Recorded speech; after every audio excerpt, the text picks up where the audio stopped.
तो कार्तिक महात्म्य में बता रहे हैं, पद्म पुराण में कहा गया है, in the Padma Puran it is said, of the 12 months Kartik is the most dear to Lord Krishna. तो जितने 12 महीने हैं ना, उनमें से सबसे प्रिय है श्री कृष्ण को कार्तिक का माह. To anyone who even slightly worships lord Vishnu during this time. तो कृष्णा या विष्णु एक ही बात है. तो कह रहे हैं कि यदि कोई इस माह में भगवान विष्णु की सेवा करता है, श्री कृष्ण की सेवा करता है, the month of Kartik gives residence in lord's Vishnu transcendental abode. तो उस व्यक्ति, उस मनुष्य को, पशु तो समझ नहीं सकता कार्तिक के महात्मा को, तो उस मनुष्य को भगवत धाम जाने का अवसर प्रदान करता है. कौन? कार्तिक मास स्वयं. वे भगवान दामोदर के अत्यंत प्रिय हैं. तो प्रतिदिन भगवान की अत्यधिक, जो हम नॉर्मल करते हैं वो तो करते ही हैं, और अच्छे से पूरी कॉन्शियसनेस के साथ, जैसे हमने सोच आज कि प्रेयर्स को सब हाथ जोड़कर करें, आपकी चेतना को भागवत, ये जो हम सब शिला प्रभुपाद को प्रणाम कर रहे हैं, है ना, नारायणम नमस्कृत्य, ये सब जो कर रहे हैं, इसमें हमें एक क्लियर कट बात रहनी चाहिए कि हम प्रार्थना के लिए, याचना, है ना, हाथ जोड़कर मांग रहे हैं.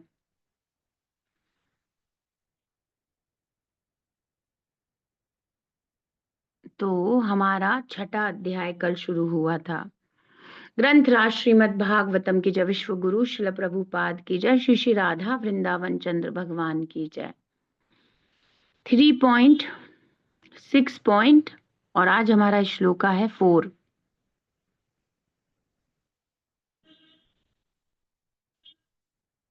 ओम नमो भगवते नरसिंहाय. नमस्ते जस्ते जसे आविराविर्भव. वज्रनखा वज्रदंष्ट्रा कर्माशयान रंधय रंधय तमो ग्रस ग्रस ओम स्वाहा. अभयम अभयमात्मनि भूयिष्ठा. ओम श्रौं. तो 3.6.4 में बता रहे हैं, कौन बता रहे हैं? मैत्रेय ऋषि. किसको बता रहे हैं? विदुर जी को. प्रबुद्ध कर्मा दैवेन त्रयोविंशतिको गणः प्रेरितो जनयत स्वाभिर्मात्राभिरधिपूरुषम्. शब्दार्थ अनुवाद तात्पर्य विश्व गुरु शिल प्रभुपाद जी के द्वारा. शिल प्रभुपाद की जय. प्रबुद्ध कर्मा दैवेना, तो भगवान की इच्छा से क्या हुआ था, ये सारी जो माया शक्ति जागृत हो गई, भगवान प्रवेश करे तो हर चीज एक्टिव होती चली गई. कल हम देख रहे थे कि जब देवताओं ने प्रार्थना की तो भगवान ने क्या किया, अपनी माया शक्ति के साथ सानुप्रविष्टो अनुप्रविष्ट, उसमें प्रवेश किया माया के साथ. ये सारे जो तत्व थे, जो एकत्रित नहीं हो रहे थे, 23 तत्व थे, उन सब में भगवान प्रवेश किए. तो प्रबुद्ध, ये सब जागृत हो गया. त्रयविंशत का गण, और ये जो 23 तत्व थे, इनका सम्मेलन आपस में संयोजित हो गए. इस प्रकार से प्रेरित अजनयत, भगवान ने इन सबको एक्टिवेट कर दिया, है ना.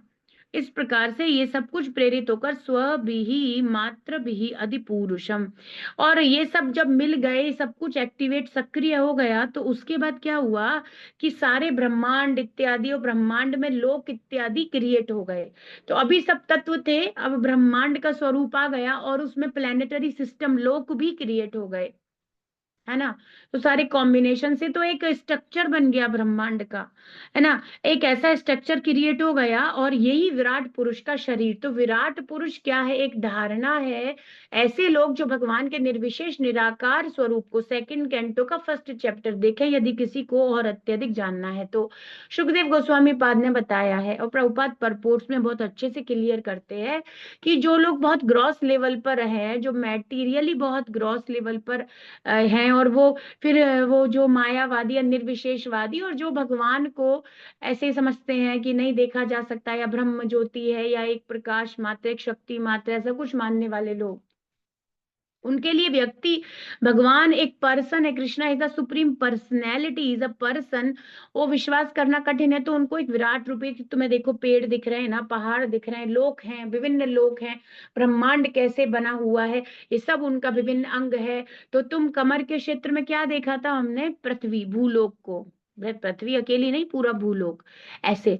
तो पूरा भूलोक है, और नीचे के जो भगवान के शरीर के अंग हैं, चरण कमल इत्यादि हैं, मतलब नॉट ऑफ कृष्णा, विराट पुरुष की एक स्ट्रक्चर बनाई गई है, एक ऐसी आर्बिट्ररी संरचना बना ली समझने के लिए कि तुम श्याम सुंदर स्वरूप और भगवान विष्णु स्वरूप तो तुम ये नहीं समझ सकते, तो तुम विराट पुरुष के रूप में एक पुरुष जैसा है जिसने ब्रह्मांड के सारे लोगों को अपने शरीर के विभिन्न अंगों में धारण कर रखा है, ऐसा समझ लो। तो ऐसा बताने के लिए कि वो कुछ तो बिल्कुल एकदम, है ना, इन इम्पर्सनलिज्म से कुछ तो वो एक पर्सन है, इसकी धारणा बिठा पाए। तो इस प्रकार से इन लोक लोकांतरों के संरचना जो बन गई, तो कह दिया कि विराट रूप का शरीर प्रकट होने लगा। तो प्रकट होने लगा मतलब ये ऐसे लोगों के समझने के लिए अब एक स्ट्रक्चर दिखाई देने लगा, सो दे कैन रिलेट। जैसे कहा गया है कि जो रोमकूप हैं विराट पुरुष के, वो क्या है? विभिन्न पेड़ हैं जो उनके रोमकूपों के समान हैं। तो अब ऐसे समझ सकता है ना कि अरे इतने सारे पेड़ जो सब उगे हुए हैं हर जगह, ये जो वृक्ष हैं उनके रोमकूपों के समान बताए गए हैं। तो देयर इज अ पर्सन, ऐसी स्ट्रक्चर उसके मन में आने लगे जो बिल्कुल शून्य में स्थित था। उस व्यक्ति के लिए ये धारणा दी गई है। बाकी भक्तों के लिए तो भगवान का सच्चिदानंद स्वरूप वही काफी है ना। तो एक्चुअली हमारे जीवन का सबसे सुंदर लाभ क्या हुआ कि हमें डे वन से, एक्चुअली जब से हम भक्ति में जुड़े, तो फिर हरे कृष्णा के बारे में पता चला, तब से पता बता दिया गया प्रभुपाद जी के द्वारा कि भगवान कृष्ण है, परम भगवान वे ही हैं। और वह कृष्ण कह रहे हैं जो देव की नंदन है, वसुदेव सुत हैं, ऐसे तो वो क्या है? वो एक व्यक्ति हैं, वो किसी के पुत्र हैं, उनका संबंध है, वो अवतरित होते हैं, ये सारी चीजों को बता दिया गया। तो हमें लगता है कि क्या लॉजिक है विराट पुरुष का, हमारे लिए नहीं है, बस समझने की स्थिति है। पर ज्ञान योगी, शून्यवादी, मायावादी, इन लोगों के लिए बहुत बड़ा लॉजिक है, because they don't know anything. वो किसी रूप, कहते हैं अनंत है, किसी रूप में कैसे आ सकता है, उनको ये नहीं पता वो रूप भी सच्चिदानंद है और वो रूप भी अनंत है, पर वो ऐसे है कि अपने आप को किसी भी प्रकार से रिप्रेजेंट कर सकते हैं। तो वे कभी अपने एक अंश के रूप में, ब्रह्म ज्योति के रूप में, तो ऐसा नहीं है कि ब्रह्म ज्योति में विश्वास करना, पर ब्रह्म ज्योति केवल कृष्णा की इफल्जेंस है। हायर एडवांसमेंट या पूर्ण नॉलेज में, एब्सोल्यूट स्टेज में जाने के लिए ना, परम तत्व जिज्ञासा की पूर्णता को प्राप्त करने के लिए, तो उसे भगवान के कंसेप्ट को समझना होगा। तो ऐसे लोगों के लिए अभी ये यहाँ पर बता दिया जा रहा है। तो विराट रूप या विश्व रूप जिसकी निर्विशेषवादी अत्यंत बढ़ाई करते हैं, वह भगवान का नित्य रूप नहीं है। तो ये ब्रह्मांड के साथ ही दिखने लगा। जब ब्रह्मांड का रूप दिखने लगा, तो कह दिया कि विराट पुरुष का विराट रूप प्रकट हुआ जी ब्रह्मांड को, दूसरे तरीके से कहने का तरीका है। तो बेसिकली ये तो नित्य नहीं है, क्योंकि ब्रह्मांड तो विलय हो जाता है, तो क्या कृष्ण नित्य नहीं है? अरे भाई, ये एक ऐसा भौतिक संरचना का रूप धारण करा है कि हर जीव पर कल्याण और करुणा हो सके। तो देखो, कृष्ण भावना अमृत में किसी को भी रिजेक्ट नहीं किया जाता, है ना। तो कृष्ण भावना अमृत में किसी को भी रिजेक्ट नहीं किया जाता, कृष्ण भावना अमृत में सबको स्वीकार किया जा रहा है। वो जीरो लेवल विकर्म कर रहा है, तो उसको सकाम कर्म और प्योरिफिकेशन करा के फिर अकाम बनाया जाएगा। ऐसे ही जो शून्य में स्थित था, जो निर्विशेषवादी था, जो ब्रह्मवादी था, उसको कुछ कुछ पुरुष की धारणा बता करके फिर धीरे धीरे सुप्रीम पर्सनैलिटी ऑफ गॉडेड तक ले जाया जाएगा। तो भगवान जानते हैं इस प्रकार से ऐसे अपने आप को करेंगे या विराट पुरुष कहलाएंगे या विश्व रूप ऐसे कहलाएंगे, तो बहुत डाउट और लोग बहुत क्वेश्चन करेंगे, टेढ़े लोग। पर अगर कुछ लोगों का भी कल्याण होता है और धीरे धीरे वो इस कंसेप्ट, पुरुष के कंसेप्ट को स्वीकार करते हैं, तो वे अपने जीवन के परम कल्याण की ओर जाते हैं। तो इसीलिए केवल भक्ति योग नहीं दिया गया, इसीलिए केवल गीता में भगवान ने भक्ति योग को डिस्कस नहीं किया। हालांकि प्रभुपाद की असीम कृपा से उन्होंने हर श्लोक में भक्ति योग को ही डिस्कस किया है हम लोगों के कल्याण के लिए, क्योंकि वे कहते हैं आस्तिक विज्ञान है वो ही पढ़ेगा, बेसिकली तो वो उसी को पढ़नी चाहिए जो भक्त है। और अभक्त भी पढ़ेगा, धीरे धीरे समझेगा, वो सब अलग प्रोसेस है। पर भगवान ने सबके लिए इस प्रकार से अपने आप को उपस्थित किया है, तो कृष्ण अत्यंत दयालु है। ऐसे ही भगवान का अर्च विग्रह स्वरूप है। अब वे तो अलग ही है सच्चिदानंद, पर अर्च विग्रह रूप में मार्बल से बने हुए डीटीज या इस प्रकार से मिट्टी या चित्रपट, है ना, ये सब स्वीकृत है शास्त्रों के द्वारा। 8 प्रकार से भगवान को सर्व किया जाता है डीटी के रूप में, तो ये सब स्वीकृत है। तो ये भगवान ने किस लिए किया? क्योंकि हम लोग कागज ही देख सकते हैं, हम लोग मार्बल ही देख सकते हैं। अगर भगवान, अब वैसे तो भगवान हृदय में विराजमान है और कण कण में है, पर हम क्या देख पा रहे हैं? नहीं देख सकते। इसीलिए भगवान ने दया करके हमारी आंखों की उस, एक आंखों की एक स्पेसिफिक एरिया है विवग्योर, है ना, कि भाई इसमें आ जाएंगे तो दिखेंगे, ये आंखों की एक देखने की क्षमता है, उसके बीच में भगवान आ गए अर्च विग्रह रूप में। So it is because of his merciful attitude. ये उन्होंने केवल इसीलिए किया है ताकि हम देख सकें, समझ सकें, है ना। तो ऐसे ही इन बेचारे ब्रह्मवादियों का कल्याण करने के लिए भगवान ने अपने इस स्वरूप को प्रकट किया। तो प्रभुपाद बता रहे हैं, यह भगवान की परम इच्छा द्वारा भौतिक सृष्टि के अवयवों के बाद प्रकट किया जाता है। इस प्रकार से वे अपने आप को उपस्थित कर देते हैं। भगवान कृष्ण ने अर्जुन को यह विराट रूप या विश्व रूप निर्विशेषवादियों को यह विश्वास दिलाने के लिए दिखाया था कि वे ही आदि भगवान है। कि तुम अब फिर यूं सोचो कि एक व्यक्ति मात्र है, तो एक सामान्य मनुष्य समझ लेते हैं। उस अवजानन्ति माम मूढ़ा मानुषिम तनुमाश्रितम से भी बाहर निकालने के लिए तो कृष्णा कितने अलग हैं। जो बिल्कुल नहीं समझ रहा उसके लिए विराट रूप प्रस्तुत कर रहे हैं, और जो फिर भगवान को एक कॉमन मैन ही समझ रहा है उसके लिए भगवान अपना विराट रूप प्रदर्शित कर रहे हैं। इस टोटली एकदम, हम कभी समझ ही नहीं सकते कि भगवान। और फिर ये थोड़ा शिल प्रभुपाद जी के परपोट पढ़ने से हमारी कुछ कुछ अंडरस्टैंडिंग बनती है कृष्णा के बारे में। अदरवाइज वी कैन नॉट, अचिंत्य है वे, अचिंत्य शक्ति है। और क्या है? पश्चिम में योगम ऐश्वर्यम, भगवान का सब कुछ अद्भुत है, उसको समझा नहीं जा सकता बिना आचार्यों की सहायता के, बिना प्रमाणिक गुरु की शरण लिए हुए। It is very difficult to understand Shrimad Bhagavatam और the transcendental lilas of Krishna ना, ये समझना बड़ा कठिन है। तो प्रभुपाद कह रहे हैं कि कृष्ण ने विराट रूप प्रकट किया, ऐसा नहीं है कि विराट रूप द्वारा कृष्ण प्रकट हुए। अब ये भी कितनी सुंदर बात है। तो बहुत बार लोग श्रीमद् भगवत गीता के 11वें अध्याय को लेकर के ऐसा सोचते हैं कि यही मेन अध्याय नहीं, यही मेन सोर्स है विराट पुरुष। अरे देखो कितना बड़ा, तो जो जितना बड़ा उतना, और कहाँ दुई भुजी स्वरूप। तो सम पीपल वो ऐसे इस प्रकार से कुछ रिलेट करते हैं, क्योंकि उनके अंदर ग्रॉस कंसेप्ट है, वही है, जितना धन उतना अच्छा, जितना ये, जितना बड़ा, जितना वो, जितना वो, बहुत ज्यादा मात्रा। तो वो मात्रा से भगवान की भगवत्ता की कुछ करने की कोशिश करते हैं। सो दीज लॉजिक, ये सब बकवास लॉजिक है। तो अर्जुन तो फिर कहते हैं, नहीं, आपका वो ही सच्चिदानंद, वो ही परम स्वरूप दिखाइए प्रभु, वही वैसे ही द्विभुजी हो जाइए, मुझसे तो अब ये सहन ही नहीं हो रहा, है ना। तो अर्जुन को डिफिकल्टी होने लगी। तो कह रहे हैं कि इसलिए विराट रूप भगवान द्वारा वैकुंठ में प्रकट किया गया या नित्य रूप नहीं है, तो ये आध्यात्मिक जगत में नहीं है। अब भगवान कारणोदक्षाय विष्णु के रूप में भी यदि पुरुष अवतार में अपना एक्सपेंशन कर रहे हैं, तो this is for the material world. आध्यात्मिक जगत में क्यों होंगे? परमात्मा का कंसेप्ट इस संसार के लिए है, आध्यात्मिक जगत तो स्वतः ही सब कुछ चिन्मय है,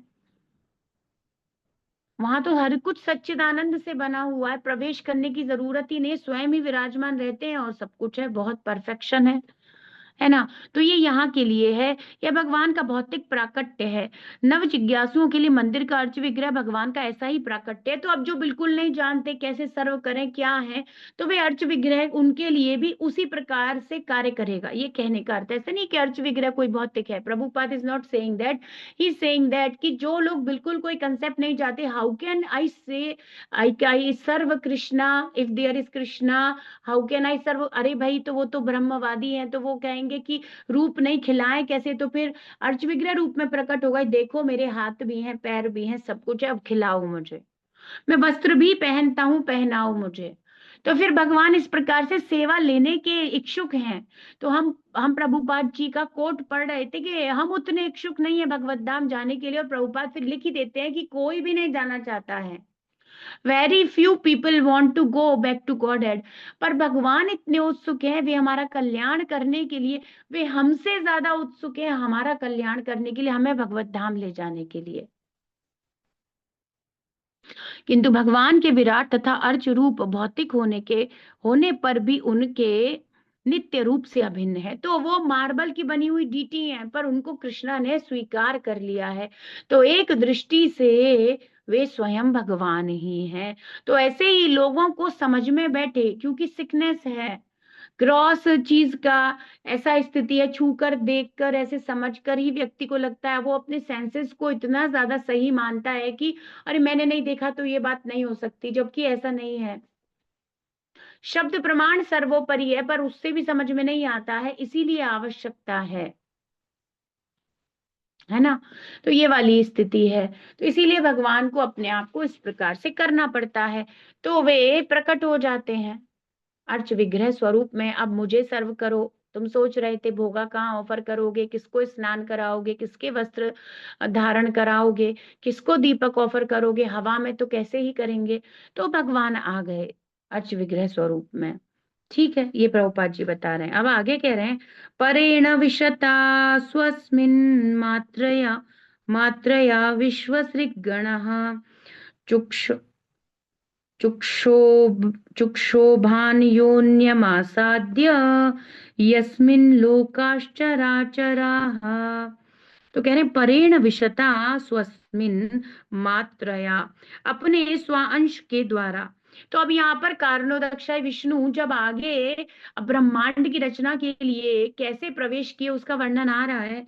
तो भगवान ने, मतलब भगवान के पुरुष अवतार कारणोदक्षाय विष्णु ने विशता प्रवेश किया स्वस्मिन, अपने ही अंश के, मात्रया छोटी सी मात्रा या स्व अंश के द्वारा, विश्वसृक इन, ये जो विश्व की गण है, ये सारे जो भौतिक तत्व थे उनमें जब भगवान कारणोदक्षाय प्रवेश कर गए, चुक्षोव अन्योन्य आसाद्य, तो ये सारे जो, जैसे कोई रिएक्शन है, जैसे हाइड्रोजन ऑक्सीजन का कॉम्बिनेशन बनकर के वाटर क्रिएट होना, H2O बहुत हाई प्रेशर पर होता है, उसमें दाब, है ना, बोलते हैं प्रेशर चाहिए, हाई प्रेशर चाहिए।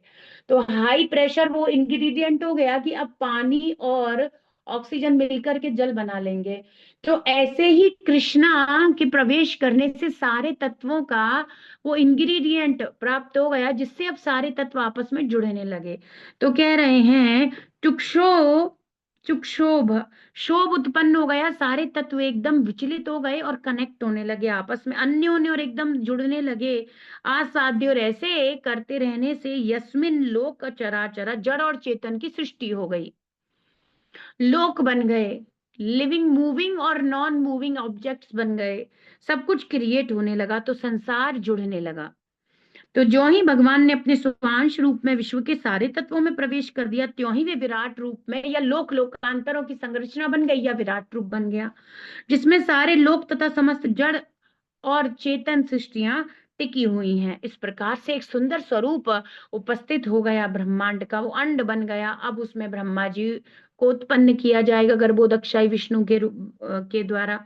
तो कह रहे, विराट सृष्टि के सारे तत्व पदार्थ हैं, जब तक भगवान अपने स्वांश रूप में प्रवेश नहीं करते तब तक पदार्थ की तो आकार में कोई वृद्धि नहीं होती। तो आत्मा शरीर छोड़ देती है तो शरीर उसी दिन, ये जो बॉडी है, डिस्ट्रॉय होने लग जाती है।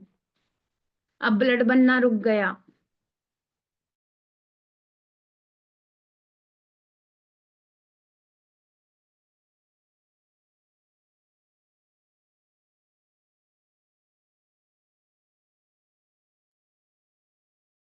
तो भगवान के प्रवेश करने से क्या हुआ, सब कुछ एक्टिवेट हो गया।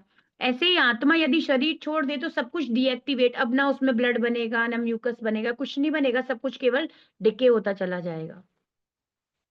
तो वृद्धि हम कब तक करते हैं, ये जो कौमारम यौवनम जरा कब होता है, तथा देहांतर प्राप्ति, ये कैसे होता है, जब आत्मा उपस्थित देही देहिनोस्मिन यथा देहे, ये देही उपस्थित होता है देह में। देही मतलब आत्मा। जन्म मृत्यु के परे के पहले अध्याय में आपसे यही प्रश्न पूछ रहे थे, देही क्या है और देह क्या है। देह ये बॉडी है, और देही देह में रहने वाले को कहते हैं, जो कि आत्मा है। तो आप प्रभुपाद जी की कोई भी पुस्तक पढ़ें, अब हम श्रीमद् भागवतम पढ़ रहे हैं, आप जन्म मृत्यु से परे पढ़ो, गीता पढ़ो, है ना, आत्म साक्षात्कार का विज्ञान, कोई पुस्तक ले लो, हर जगह कंसेप्ट भगवत गीता और श्रीमद् भागवतम का ही है। So every book, every small, every big big book, anything which is written by, उनके लेक्चर, उनके मॉर्निंग वॉक, हर चीज हमारी कॉन्शियसनेस को एकदम शास्त्रों से जोड़ करके भगवान की तरफ ले जाने वाली है। तो उसमें कोई दिक्कत नहीं है कि ये बुक पढ़ने की जरूरत है क्या, हर चीज की जरूरत है। हम बहुत इनिशियल लेवल पर हैं, हर चीज बहुत जरूरी है। तो कोई लॉजिक नहीं है कि जल्दी हो जाए या ये हो जाए या सिर्फ दीक्षा ले लो या सिर्फ बाहर निकल जाओ, उसका कोई लॉजिक नहीं है। आप कैसे अच्छे से अध्ययन करके, एक एक चीज को समझ करके, एक एक सिद्धांत को समझ करके, और जिन्होंने, देखो डिफिकल्टी किन्हीं को हो रही होगी जिन्होंने गीता अभी तक अच्छे से नहीं पढ़ी। दे आर फीलिंग, उनको लगी रहा होगा श्रीमद् भागवतम में डिफिकल्टी। और भागवतम भी स्टेप बाय स्टेप है, फर्स्ट कैंटो, सेकंड कैंटो, अब हमने सेकंड कैंटो पढ़ा है तो दिस इज रिपीटेशन। तो हमें समझ में आने लगा है कि हमने पढ़ा था, ब्रह्मा जी ने ये पूरा बताया था। तो जो आप कभी भी, कोई कहने का अर्थ है क्लास अटेंड कर रहे हो, कभी भी भगवान के बारे में सुन रहे हो, प्रभुपाद की कोई पुस्तक, कोई कन्वर्सेशन, कोई कोट उठा के पढ़ रहे हो, it never will be go in when, ऐसा हो ही नहीं सकता। वो सब आपकी बुद्धि को भगवान के तत्व को जानने में सहायता करने वाले हैं। तत्वतः जानने पर ही क्या हो जाएगा, जन्म कर्म च मे दिव्यम एवं यो वेति, तत्वतः जानने पर हम बाहर निकल जाएंगे। So everything which is given by Srila Prabhupada, everything in Krishna consciousness, वो बहुत बड़ा रोल प्ले करती है। Every single book, every single line, even हर चीज का बहुत बड़ा रोल है हमारे भक्ति में उन्नत करने के लिए। तो कर्म में वृद्धि होती है, उनमें कोई सामर्थ्य नहीं होती। इसका अर्थ हुआ कि जब तक आध्यात्मिक स्पर्श नहीं होता तब तक पदार्थ घट या बढ़ नहीं सकता। ये तो हम अपने शरीरों में भी देख लेते हैं। डेड बॉडी, अब आपको कैसे, तो गीता से देख ही रहे हैं, द्वितीय अध्याय का अध्ययन जो करेगा वो गीता के द्वारा देख पाएगा। ये शास्त्र चक्षु हैं जिनके द्वारा हमारे बाहरी चमड़े के नेत्रों से हम ना भी देख पाए, पर अंतःकरण के नेत्र प्रज्वलित हो जाते हैं। ओम अज्ञान तिमिरांधस्य कर देते हैं गुरु।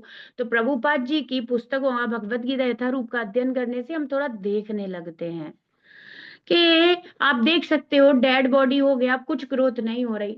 मानो कोई यंग एज का, तो अब जो ग्रोथ होनी चाहिए थी, या कोई चाइल्ड में उसका आत्मा छूट गया, शरीर छूट गया, आत्मा बाहर निकल गया, फिर अब कोई ग्रोथ नहीं हो रही, चाहे कितने भी दिन रख लो, वो डिके होता जाएगा केवल।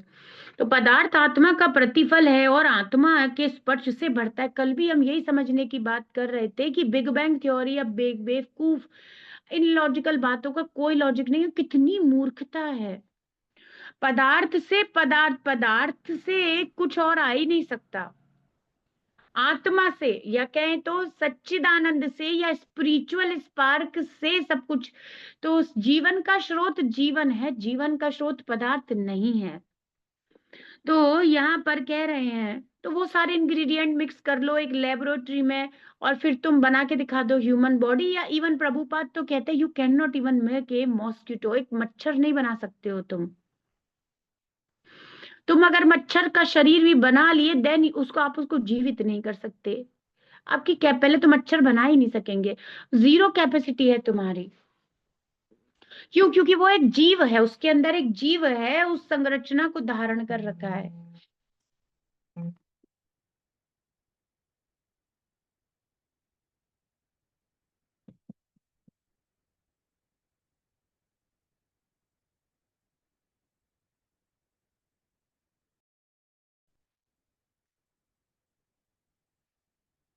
हम्म। तो हम इसका वर्ड मीनिंग, नहीं, हम तात्पर्य देख। हम्म। तो यहाँ पर श्रील प्रभुपाद बता रहे हैं कि इस संपूर्ण विराट जगत ने अपने आप ये विराट रूप धारण नहीं कर लिया। स्पिरिचुअल स्पार्क से सब कुछ क्रिएट होता है, तो अपने आप नहीं बन गया। एक दिन हुआ और अपने आप बन गया, नो। जैसा कि अल्पज्ञों की गलत धारणा है, सब कुछ अपने आप हो गया था, एक बॉम्ब, एक ब्लास्ट हुआ था और देन सब कुछ क्रिएट हो गया। जब तक पदार्थ के भीतर आत्मा रहता है तब तक पदार्थ आवश्यकता अनुसार बढ़ता रहता है, किंतु आत्मा के बिना पदार्थ का बढ़ना बंद हो जाता है। तो भगवान क्या है? इस ब्रह्मांड की आत्मा है, उनके होने से ये सब कुछ गतिशील हो रहा है, वृक्ष उग रहे हैं, सब कुछ एकदम एकदम हरा भरा, सब कुछ बढ़िया चल रहा है। और ये सृष्टि सब बन रही है, सब अच्छा हो रहा है, पता नहीं क्या क्या, सब कुछ हर जगह होता ही जा रहा है, सब कुछ ग्रोथ हो रही है। कब तक हो रही है? जब तक एक स्पिरिचुअल स्पार्क है, और कृष्णा के प्रवेश करने से पूरा ब्रह्मांड जीवित हो उठा, है ना। वरना इस मृत पंच महाभूत और इंद्रियां ये सब तो अलग अलग ही पड़े हुए थे, इनमें क्या शक्ति है? तो वो कह रहे हैं कि उदाहरणार्थ, जब तक शरीर, जीव शरीर के भीतर आध्यात्मिक चेतना रहती है, जीव के शरीर के भीतर, है ना, आत्मा, मतलब जब तक इस बॉडी के भीतर हमारी आत्मा रहती है तब तक शरीर अपेक्षित आकार में बढ़ता रहता है, किंतु मृत भौतिक शरीर जिसमें आध्यात्मिक चेतना नहीं रहती, बढ़ना बंद कर देता है। भगवत गीता के द्वितीय अध्याय शरीर को नहीं बल्कि आध्यात्मिक चेतना को महत्व प्रदान करता है। तो ये द्वितीय अध्याय किस लिए बताया गया है कि तुम क्यों शोक कर रहे हो? अशोच्यानन व शोचस्त्वम प्रज्ञावादांश्च भाससे गता शूंश्च नानुशोचन्ति पंडिता।